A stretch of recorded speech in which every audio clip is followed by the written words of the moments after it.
Hello दोस्तों, hi नमस्कार, welcome to my YouTube channel. Guys, आप सभी के लिए आज मैं बीपीएससी टीचर जो भर्ती एग्ज़ाम है उसके लिए प्रैक्टिस सेट लेकर आपके सामने आई हूँ। इम्पॉर्टेंट क्वेश्चनों की सीरीज़ है और बहुत ही महत्वपूर्ण प्रश्न हैं, तो आप हमारे वीडियो के साथ बने रहिए। और जिन लोगों ने हमारे पिछले प्रैक्टिस सेट को नहीं देखा है वो हमारे यूट्यूब चैनल पर जाकर पिछले प्रैक्टिस सेट को भी देख सकते हैं। उसमें हमने बहुत सारे क्वेश्चंस के बारे में, जो नए नए क्वेश्चंस हैं जो बीपीएससी के एग्ज़ाम्स में आ चुके थे या एसएससी के एग्ज़ाम्स में आ चुके थे, उन सभी एग्ज़ाम्स से रिलेटेड वो क्वेश्चन थे, तो उस वीडियो को भी ज़रूर देखें। आइए चलते हैं इस वीडियो पर और सबसे पहले क्वेश्चन नंबर 1 पढ़ लेते हैं कि क्या है। तो क्वेश्चन नंबर 1 कहता है कि सन 1995 की समाप्ति पर बिहार में जिलों की कुल संख्या क्या थी। तो पहला ऑप्शन है 55, दूसरा है 52, तीसरा है 50, चौथा है इनमें से कोई नहीं। तो इस प्रश्न का जो सही उत्तर होगा वो होगा ऑप्शन नंबर डी, इनमें से कोई नहीं। यानी कि 95 की समाप्ति पर बिहार में इनमें से जो ऑप्शन हैं वो कोई भी सही नहीं है। आइए अगले प्रश्न की ओर चलते हैं और अगला प्रश्न कहता है कि ट्रायम्फ ऑफ द स्पिरिट नामक रचना संबंधी कौन सा कथन सत्य है। तो इस रचना से संबंधित जो कथन है वो कौन सा कथन सत्य है ये बताना है। तो पहला ऑप्शन है इसकी रचयिता रूमी देवी हैं। दूसरा ऑप्शन है इसमें कपिल देव के खेल जीवन का विवरण है। तीसरा ऑप्शन है इसका औपचारिक विमोचन सुप्रसिद्ध चित्रकार M.F. हुसैन के हाथों से हुआ है। और लास्ट कहता है उपयुक्त सभी। तो इस प्रश्न का सही उत्तर होगा ऑप्शन नंबर 1, यानी इसकी रचयिता कौन है। तो रोमा देवी इसकी रचयिता है। ऑप्शन नंबर 1 इस प्रश्न का सही उत्तर है। अब चलते हैं क्वेश्चन नंबर 3 की ओर और ये क्वेश्चन कहता है कि एशियन इंफ्रास्ट्रक्चर इन्वेस्टमेंट बैंक किस शहर में पहला विदेशी कार्यालय खोलेगा। एशियन इंफ्रास्ट्रक्चर इन्वेस्टमेंट बैंक किस शहर में पहला विदेशी कार्यालय खोलेगा। तो पहला ऑप्शन है लंदन, दूसरा ऑप्शन है टोक्यो, तीसरा ऑप्शन है अबू धाबी, चौथा ऑप्शन है दुबई। तो इस प्रश्न का जो सही उत्तर होगा ऑप्शन नंबर 3, यानी कि अबू धाबी। इस प्रश्न का सही उत्तर है ऑप्शन नंबर 3, अबू धाबी। अब चलते हैं अगले प्रश्न की ओर और अगला प्रश्न कहता है साप्टा का पूर्ण रूप क्या है। साप्टा का पूर्ण रूप क्या है। साप्टा यानी SAPTA। साप्ता का पूर्ण रूप क्या है तो ये आपको बताना है। तो इस प्रश्न के लिए ऑप्शन आपको मिलते हैं। पहला ऑप्शन है south Asia preferential trade agreement, दूसरा ऑप्शन है सार्क प्रेफरेंशियल ट्रेड एग्रीमेंट, तीसरा ऑप्शन है south Asia preferential trade agency, चौथा ऑप्शन है इनमें से कोई नहीं। गाइस, यहाँ पर नहीं होगा, ये गलत प्रिंट हो गया है, होगा शार्क प्रेफरेंशियल ट्रेड एग्रीमेंट। तो ऑप्शन नंबर बी यहाँ पर सही है, शार्क प्रेफरेंशियल ट्रेड एग्रीमेंट। ये साप्ता का फुल फॉर्म है, पूर्ण रूप है। आइए चलते हैं अगले प्रश्न की ओर। अगला प्रश्न कहता है किरण नादर। अगला प्रश्न है किरण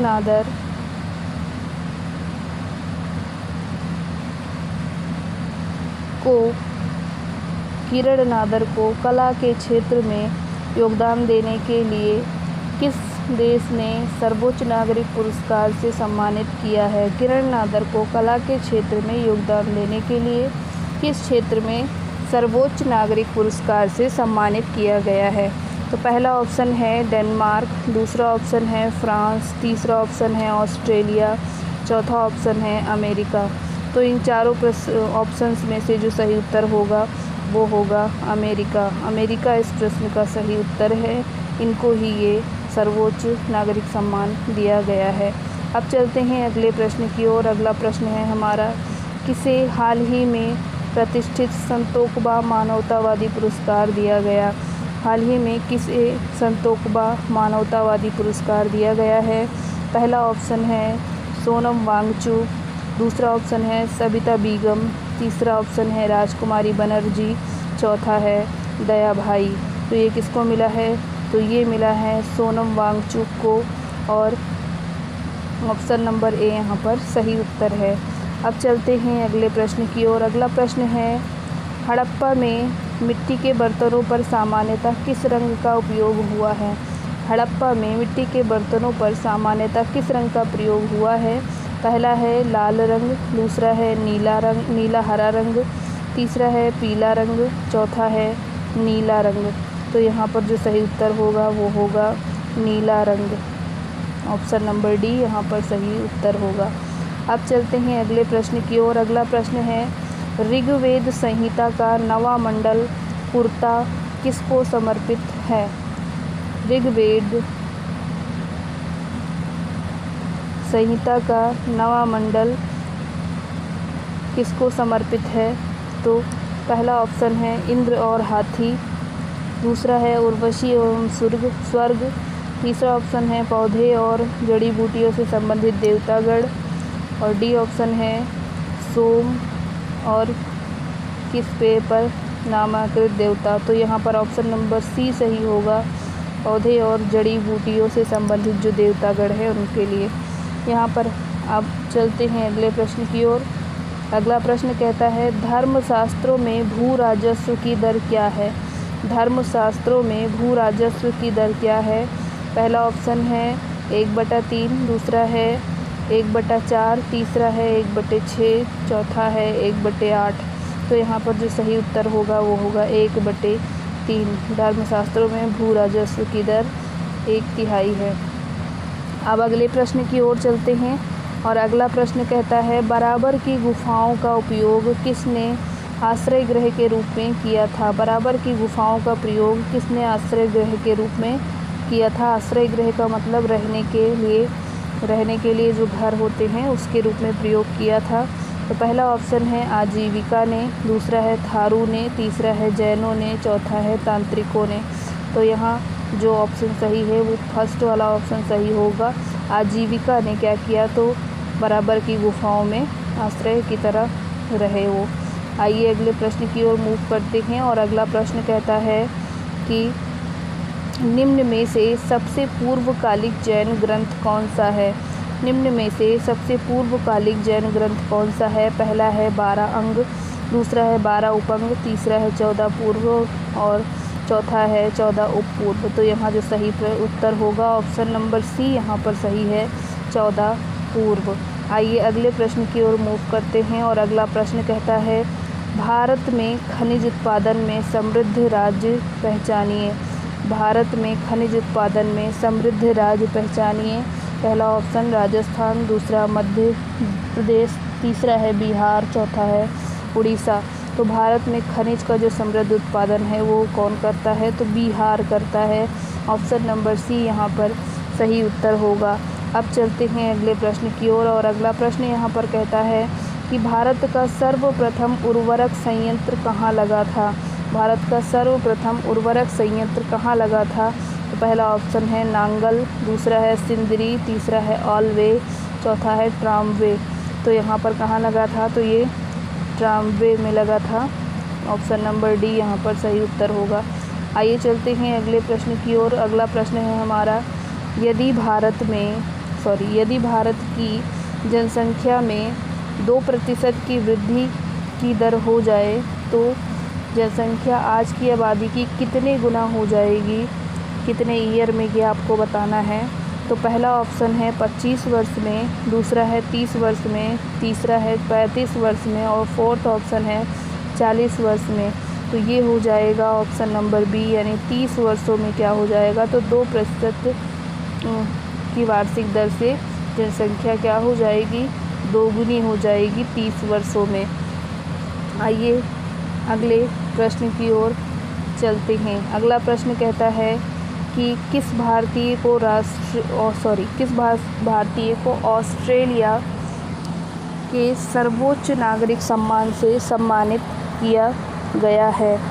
तो किसको सम्मानित किया गया है? पहला है मुकेश अंबानी, दूसरा है रतन टाटा, तीसरा है गौतम अडानी, चौथा है आधार पूनेवाला। तो ऑप्शन नंबर बी यहाँ पर सही होगा, रतन टाटा को ऑस्ट्रेलिया के सर्वोच्च नागरिक सम्मान से सम्मानित किया गया है। आइए अगले प्रश्न की ओर चलते हैं और अगला प्रश्न है हमारा, निम्नलिखित में से कौन महाद्वीप क्षेत्र के क्षेत्रफल के अनुसार सबसे बड़ा है? निम्नलिखित में से कौन महाद्वीप क्षेत्रफल के अनुसार सबसे बड़ा है? पहला ऑप्शन है यूरोप, दूसरा है अफ्रीका, तीसरा है उत्तरी अमेरिका, चौथा है दक्षिण अमेरिका। तो यहाँ पर जो सही उत्तर होगा प्रश्न नंबर, गाइस यहाँ पर नंबरिंग नहीं पड़ी हुई, तो इस प्रश्न का जो सही उत्तर होगा वो होगा ऑप्शन नंबर बी, यानी अफ्रीका यहाँ पर सही उत्तर होगा। क्षेत्रफल के अनुसार अफ्रीका सबसे बड़ा महाद्वीप है। आइए अगले प्रश्न की ओर मूव करते हुए, और अगला क्या है कि साफ़ रातें मेघीय रातों की अपेक्षा ठंडी होती हैं, ऐसा क्यों? साफ़ रातें का मतलब जिस दिन बादल साफ़ होता है उस दिन, और जिस दिन बादल छाए होते हैं तो उस दिन, मतलब साफ़ रातों में ठंडी क्यों होती है और जब बादल छाए रहते हैं तो ठंडी क्यों नहीं होती, ये आपको बताना है। पहला ऑप्शन है संघनन के कारण, दूसरा ऑप्शन है विकिरण के कारण, तीसरा ऑप्शन है विसंवहन के कारण और चौथा है चालन के कारण। तो यहाँ पर जो ऑप्शन सही होगा वो होगा बी ऑप्शन, विकिरण के कारण रातें अधिक ठंडी होती हैं जब बादल साफ़ होते हैं। आइए अगले प्रश्न की ओर मूव करते हैं, और अगला प्रश्न यहाँ पर कहता है कि निम्न में से किस युग्म का सही मिलान किया गया है? तो पहला ऑप्शन है भूमध्य सागरीय क्षेत्र गर्मी की वर्षा, दूसरा ऑप्शन है भूमध्य क्षेत्र गरज के साथ मध्याह्न वर्षा, तीसरा ऑप्शन है मानसूनी क्षेत्र पूरे साल भारी वर्षा, और चौथा ऑप्शन है मरुस्थलीय क्षेत्र जो जाड़े की वर्षा। तो इस प्रश्न का सही उत्तर होगा ऑप्शन नंबर बी, यानी कि भूमध्य क्षेत्र गरज के साथ वर्षा मध्याह्न में। आइए अगले प्रश्न की ओर मूव करते हैं, और अगला प्रश्न है हमारा, निम्नलिखित में से औद्योगिक कस्बों में छोटा नागपुर का पठार स्थित है, तो कहाँ स्थित है? पहला है भिलाई, दूसरा है रांची, तीसरा है आसनसोल, चौथा है दुर्गापुर। तो इस प्रश्न का सही उत्तर होगा ऑप्शन नंबर 2, यानी रांची इस प्रश्न का सही उत्तर होगा। आइए चलते हैं अगले प्रश्न की ओर, और अगला प्रश्न कहता है कि दामोदर नदी निकलती है, दामोदर नदी कहाँ से निकलती है ये बताना है। तो इस प्रश्न के लिए पहला ऑप्शन है तिब्बत से, दूसरा है छोटा नागपुर पठार से, तीसरा ऑप्शन है नैनीताल के पास से, चौथा ऑप्शन है सोमेश्वर पहाड़ी के पश्चिम ढाल से। तो यहाँ पर सही उत्तर होगा तिब्बत से। कहाँ से निकलती है दामोदर? तो तिब्बत से निकलती है। आइए अगले प्रश्न की ओर चलते हैं। अगला प्रश्न है हमारा, पूर्वी समुद्रों की रानी, पूर्वी समुद्रों की स्वामिनी का नाम है। तो पूर्वी समुद्रों की स्वामिनी का क्या नाम है ये बताना है। पहला ऑप्शन कहता है श्रीलंका, दूसरा कहता है पाकिस्तान, तीसरा ऑप्शन कहता है म्यांमार, चौथा कहता है भारत। तो यहाँ पर जो सही उत्तर होगा वो होगा श्रीलंका। इसको क्या कहते हैं? तो पूर्वी समुद्रों की स्वामिनी कहते हैं। आइए चलते हैं अगले प्रश्न की ओर, और अगला प्रश्न है यहाँ पर, सबसे बड़ा वर्ष होता है, सबसे बड़ा वर्ष कहाँ पर होता है? पहला ऑप्शन है प्लूटो पर, दूसरा ऑप्शन है बृहस्पति पर, तीसरा है नेपच्यून पर, चौथा है पृथ्वी पर। तो यहाँ पर इस प्रश्न का जो सही उत्तर होगा वो होगा बृहस्पति पर। बृहस्पति पर क्या होता है? तो सबसे बड़ा वर्ष होता है। आइए चलते हैं अगले प्रश्न की ओर, और अगला प्रश्न यहाँ पर कहता है, प्रश्न को पढ़ते हैं, वर्षा की बूंद की गोलाकार आकार आकृति का कारण, यानी वर्षा की बूंद जो गिरती है ज़मीन पर वो गोल ही क्यों होती है ये आपको बताना है, इसका कारण बताना है। तो पहला जो ऑप्शन है वो है द्रव का घनत्व, दूसरा ऑप्शन है पृष्ठ तनाव, तीसरा है वायुमंडलीय दाब, चौथा है घर्षण। तो इस प्रश्न का गाइस यहाँ पर कुछ प्रश्नों के आंसर्स गलत हो गए हैं, उनको आप ठीक कर लें। ये जो मैंने आपको क्वेश्चन बताया था दामोदर नदी निकलती है, तो दामोदर नदी छोटा नागपुर पठार से निकलती है। ये गलती से मिस्टेक हो गई थी, आप इसको राइट कर लें। तो छोटा नागपुर पठार कहाँ से निकलती है, तो ये दामोदर नदी कहाँ से निकलती है, तो छोटा नागपुर पठार से निकलती है। उसके बाद हमने एक क्वेश्चन आपको बताया कि पूर्वी समुद्र की स्वामिनी का नाम, तो ये यहाँ पर श्रीलंका होगा, आपको ये सही आंसर बताया। इसके बाद एक और क्वेश्चन आप सही करेंगे यहाँ पर। ये क्वेश्चन जो सबसे बड़ा वर्ष है ये हमारा प्लूटो पर होता है, सबसे बड़ा वर्ष, तो इसको भी आप राइट कर लें। आइए अगले क्वेश्चन की तरफ मूव करते हैं। अगला क्वेश्चन मैंने आपको बताया कि वर्षा की बूंद की गोलाकार आकृति का कारण है, तो वर्षा की जो बूंद है उसकी गोलाकार आकृति होने का कारण क्या है, तो इस प्रश्न का सही उत्तर होगा पृष्ठ तनाव। ऑप्शन नंबर बी यहाँ पर सही उत्तर होगा। पृष्ठ तनाव के कारण, सरफेस टेंशन के कारण वर्षा की बूंद क्या होती है, तो ये गोल होती है। आइए अगले प्रश्न की ओर चलते हैं। अगला प्रश्न है हमारा, कमरे में रखे रेफ्रिजरेटर का दरवाज़ा खोलकर, तो पहला ऑप्शन है आप कमरे के कुछ डिग्री को ठंडा कर सकते हैं। दूसरा ऑप्शन कहता है आप इसको रेफ्रिजरेटर के तापमान तक ठंडा कर सकते हैं। तीसरा ऑप्शन कहता है आप अंततः कमरे को थोड़ा गर्म कर सकते हैं। और लास्ट ऑप्शन कहता है ना तो कमरे को गर्म कर पाएंगे ना ठंडा। तो यहाँ पर जो ऑप्शन सही है वो कि आप अंततः कमरे को क्या करेंगे, थोड़ा सा ठंडा कर पाएंगे। तो यहाँ पर ऑप्शन नंबर सी यहाँ पर सही उत्तर होगा। आइए अगले प्रश्न की ओर चलते हैं। अगला प्रश्न है, रेडियम किस खनिज से प्राप्त होता है। पहला ऑप्शन है चूना पत्थर, दूसरा है पिंच ब्लेड, तीसरा है रूटाइल, चौथा है हेमेटाइट। तो रेडियम हमें किससे मिलता है, तो पिंच ब्लेड से मिलता है रेडियम हमें प्राप्त होता है। ऑप्शन नंबर बी सही है। आइए अगले प्रश्न की ओर चलते हैं। अगला प्रश्न है हमारा,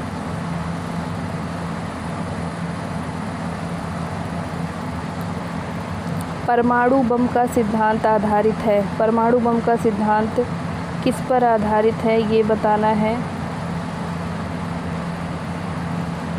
पहला ऑप्शन है, ये हमारा फर्स्ट ऑप्शन है नाभिकीय संलयन, दूसरा ऑप्शन है नाभिकीय विखंडन, तीसरा ऑप्शन है उपयुक्त दोनों, और चौथा ऑप्शन है इनमें से कोई नहीं। तो यहाँ पर जो सही उत्तर होगा वो होगा परमाणु बम है नाभिकीय विखंडन पर, क्योंकि बम जब फटता है तभी क्या होता है, नाभिकीय विखंडन होता है, जिससे बहुत सारी ऊर्जा निकलती है। आइए अगले प्रश्न की ओर चलते हैं। और अगला प्रश्न हमारा,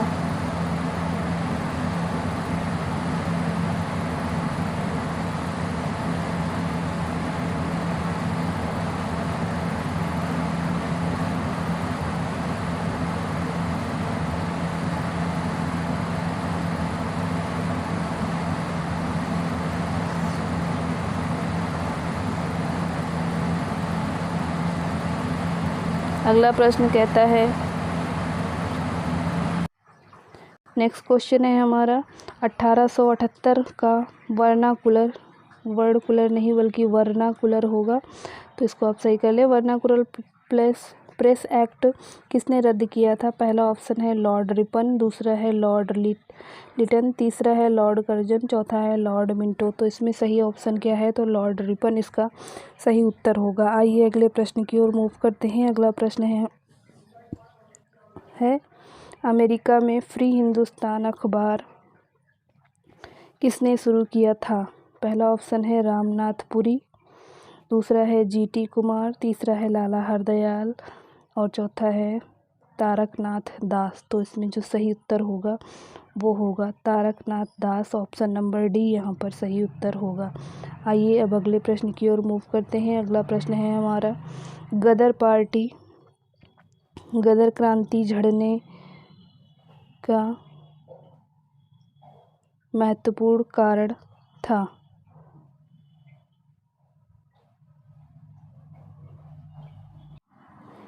यहाँ पर होगा गदर क्रांति छिड़ने का, इसको आप ठीक कर लें। गदर क्रांति छिड़ने का सबसे महत्वपूर्ण कारण था, तो क्या कारण था ये आपको बताना है। तो पहला जो ऑप्शन है तो वो ऑप्शन कहता है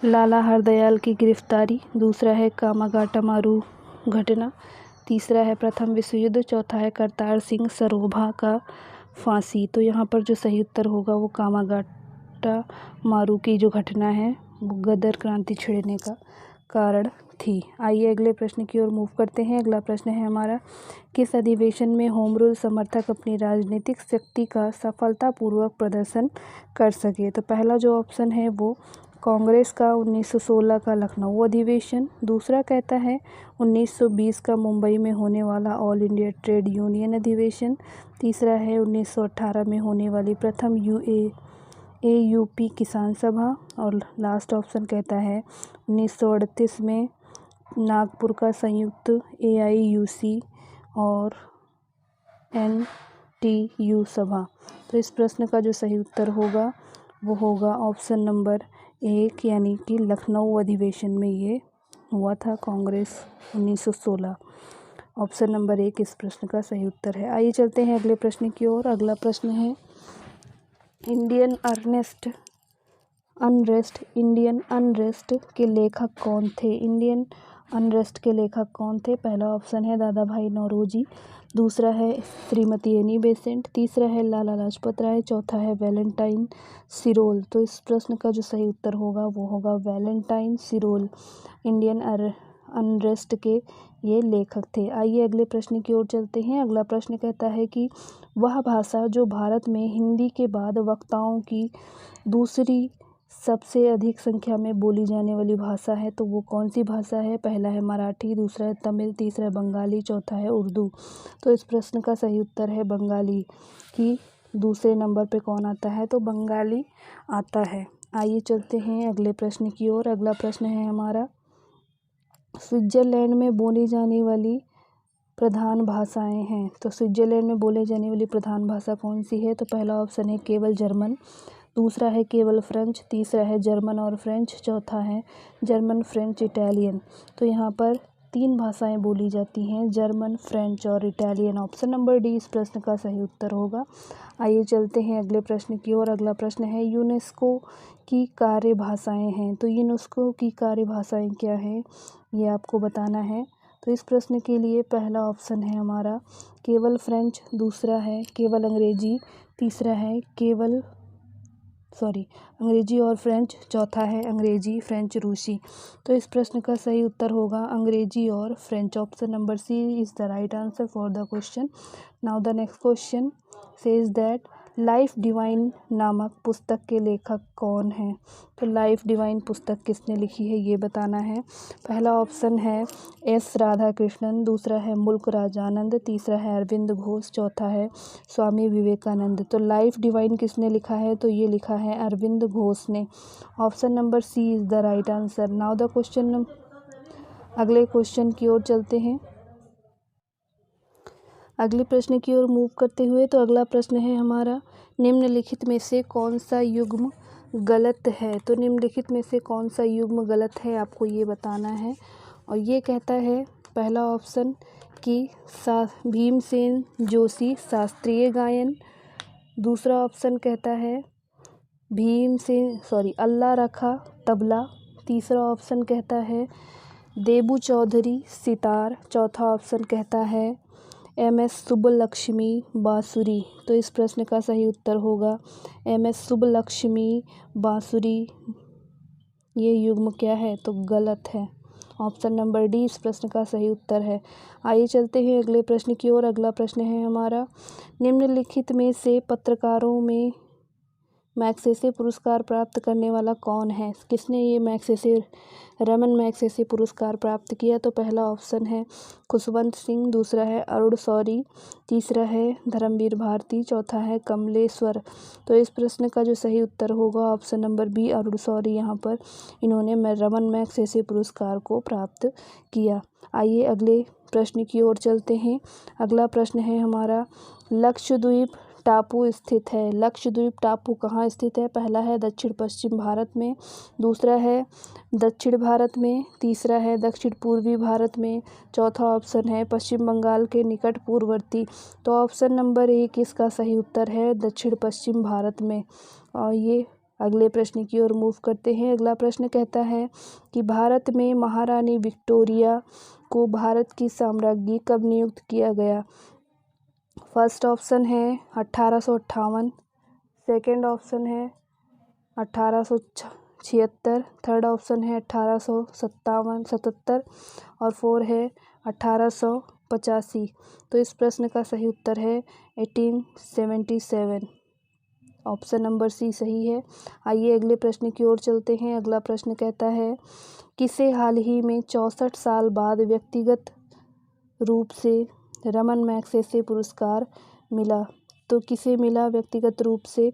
पहला ऑप्शन है सद्गुरु, दूसरा है लाल कृष्ण आडवाणी, तीसरा है दलाई लामा, चौथा है रामदेव। तो किसको मिला ये पुरस्कार। तो ये पुरस्कार मिला, आप गेस करिए कि किसको मिला होगा।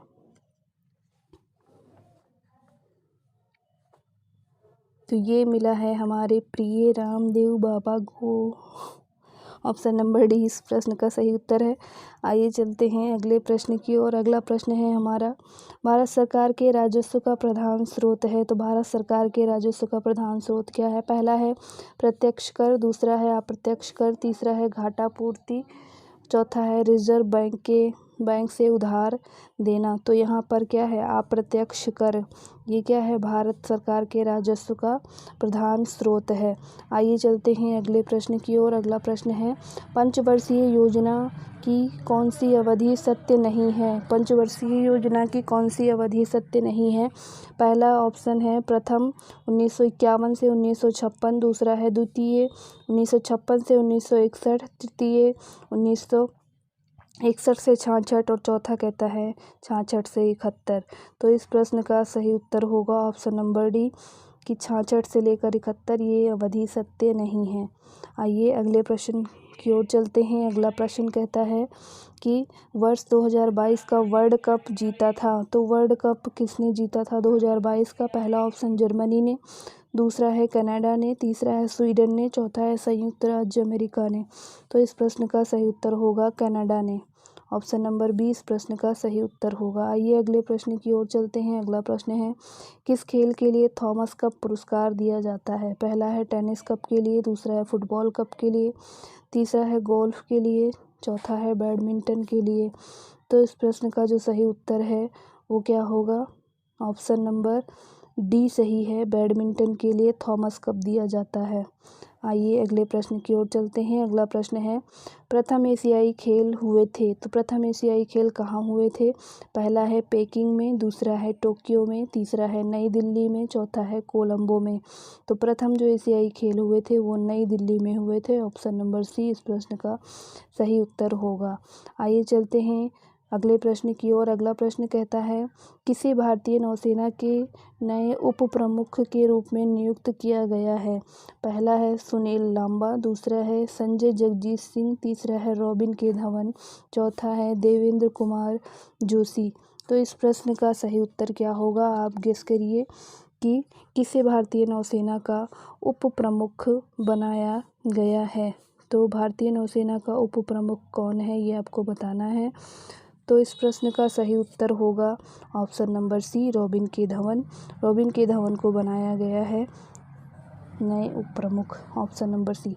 आइए अगले प्रश्न की ओर चलते हैं। अगला प्रश्न है प्रकाश पादुकोण किस क्षेत्र में प्रसिद्ध हैं। तो पहला ऑप्शन कहता है बैडमिंटन, दूसरा कहता है हॉकी, तीसरा है फुटबॉल, चौथा है टेनिस। तो किससे संबंधित हैं, तो ये बैडमिंटन से संबंधित हैं। ऑप्शन नंबर 1 इस प्रश्न का सही उत्तर होगा। आइए अब चलते हैं अगले प्रश्न की ओर। अगला प्रश्न है हमारा डूरंड कप किस खेल से संबंधित है। पहला ऑप्शन क्रिकेट से, दूसरा है हॉकी से, तीसरा है फुटबॉल से, चौथा है टेबल टेनिस से। तो किससे संबंधित है डूरंड कप, तो आप सभी जानते हैं हॉकी से संबंधित है, हॉकी से रिलेटेड है ये कप। आइए अंतिम प्रश्न की ओर रुख करते हुए, और ये कहता है किसने मियामी ओपन 2023 में पुरुष एकल का खिताब जीता। पहला है डेनियल मेदवेदेव, दूसरा है नोवाक जोकोविच, तीसरा है कार्लोस अल्कराज, चौथा है रोजर फेडरर। तो आप सभी जानते हैं किसने जीता, तो डेनियल मेदवेदेव ने मियामी ओपन में पुरुष एकल का खिताब जीता। वीडियो कैसी लगी कमेंट बॉक्स में कमेंट करके ज़रूर बताइएगा। ऐसी ही वीडियो के लिए, प्रैक्टिस सेट्स के लिए, नोट्स के लिए आप हमारे साथ बने रह सकते हैं। और हमारे यूट्यूब चैनल को जिन लोगों ने अभी तक सब्सक्राइब नहीं किया है, आप सब प्लीज़ हमारे यूट्यूब चैनल को सब्सक्राइब कर लें। Thank you for watching. Have a nice day. नमस्कार। जय हिंद।